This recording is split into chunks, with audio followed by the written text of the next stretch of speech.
நம்ம கூட போன்ல பேசினது யாரு? அந்த குரல் இதுக்கு முன்னாடி பழக்கப்பட்ட குரல் மாதிரி இல்லையே.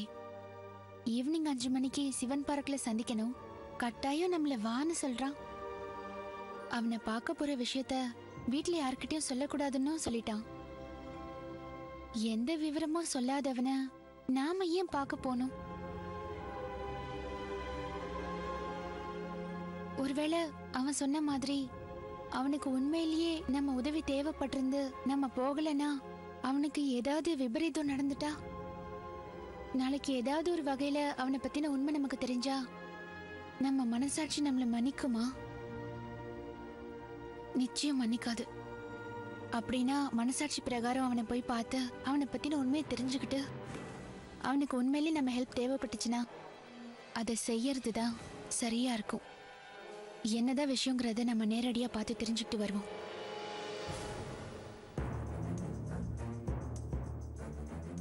கையில மொபைல் எடுத்துக்கிட்டு எங்க கிளம்பிட்ட? ஒரு வேலையா கொஞ்சம் வெளியில போறேன். உன் வாழ்க்கைதான் ராஜ வாழ்க்கையா இருக்கே. அடிக்கிற ராஜாவும் இல்ல, புடிக்கிற மந்திரியும் இல்ல. நினைச்ச நேரத்துல எங்க வேணாலும் போலாம், எங்க வேணாலும் வரலாம். அப்பப்போ சமைக்கிறேங்கிற பேர்ல கிச்சன்ல போய் தாஜா காட்ட வேண்டியது. அத பார்த்ததும் வீட்ல பெருசுங்கள்ல இருந்து சிறுசுங்க வரைக்கும், அடடா எங்க சின்ன மருமக சந்தியா மாதிரி யாராலையும் சமைக்க முடியுமா, எங்க சின்னண்ணி மாதிரி இந்த உலகத்துல யாருமே இல்ல அப்படின்னு புகழ்ச்சியில குளிப்பாட்டின உடனே அந்த பெருமையிலேயே எல்லார் மனசையும் ஜெயிச்சிட்டோங்கிற கர்வத்திலையும் உன் வாழ்க்கை ரொம்ப நிம்மதியா போயிட்டு இருக்குல்ல. உன் ஆட்டம் எல்லாம் எத்தனை நாளைக்குன்னு நானும் பாக்குறேன். நீ கிச்சன்ல நுழைஞ்சதுல இருந்து அந்த அத்தையும் பிரியாவும் எனக்கு சரியான நேரத்துல கூட காஃபி போட்டு தரதில்ல. ஏன் கோகிலாக்கா, நான் இந்த வீட்டுக்கு பெரிய மருமக, எனக்கு மரியாதையே கிடைக்க மாட்டேங்குது, என்னை யாரும் மதிக்க மாட்டேங்கிறாங்கன்னு கோவப்படுறீங்கல்ல? நல்லா யோசிச்சு பாருங்க. உங்களுக்கு ஒரு கப் காஃபி போட்டு தரத்துக்கு அத்தையும் பிரியாவும் தான் வரணுமா? ஏன் நீங்களே உங்களுக்கு தேவைப்படுறப்போ காஃபி போட்டு குடிச்சுக்க வேண்டியது தானே?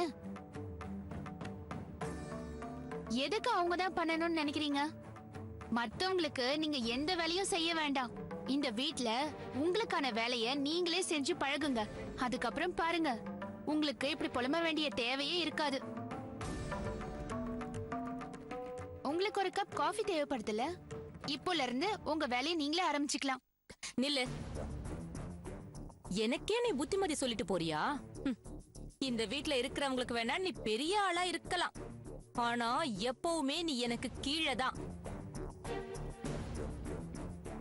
எனக்கான வேலைய நானே செஞ்சுக்கணுமா? நான் ஒன்னும் உன்ன மாதிரி சும்மா வீட்ல இருக்கிறவ கிடையாது. நான் வேலைக்கு போறேன், கை நிறைய சம்பாதிக்கிறேன். நான் வேணும்னு கேக்குறத வீட்ல சும்மா இருக்கிறவங்க தான் பண்ணணும்.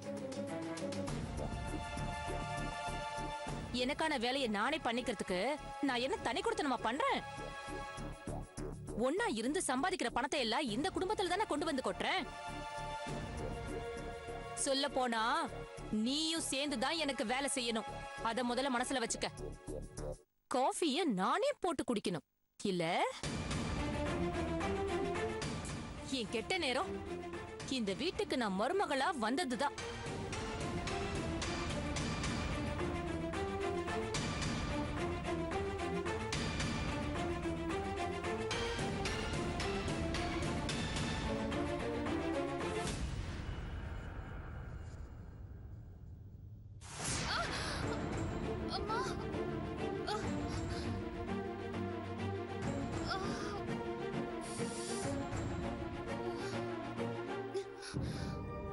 அவன் யாரு, என்ன விஷயம் தெரிஞ்சிட்டு வரலான்னு வெளியில கிளம்புறப்பவே கோகில வந்து தேவையில்லாம கரிச்சு கொட்டினான். இப்போ வாசல தாண்டறதுக்கு முன்னாடியே நிலப்படியில காலு தடுமாறுது. போற விஷயம் சரியா இருக்கிற மாதிரி தெரியலையே. போலாமா வேண்டாமா? வேண்டாம்.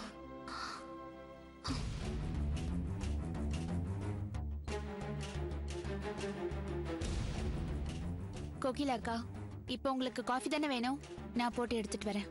எல்லாரும் ஆபீஸ் போயிட்டு வீடு திரும்புற நேரத்துல நீ என்னமோ ஆபீஸ் போற மாதிரி எங்கேயும் மினுக்கிட்டு கிளம்புன. இப்போ திரும்பி வந்து காஃபி எடுத்துட்டு வரேன்னு சொல்ற? என்ன வாசப்படியில கால் தடுமாறி சென்டிமெண்டா ஃபீல் பண்ணி திரும்பி வந்தியோ? ஆமா, அதான் திரும்பி வந்துட்டேன். மனசு என்ன சொல்லுதோ அதுதானே கேட்கணும்.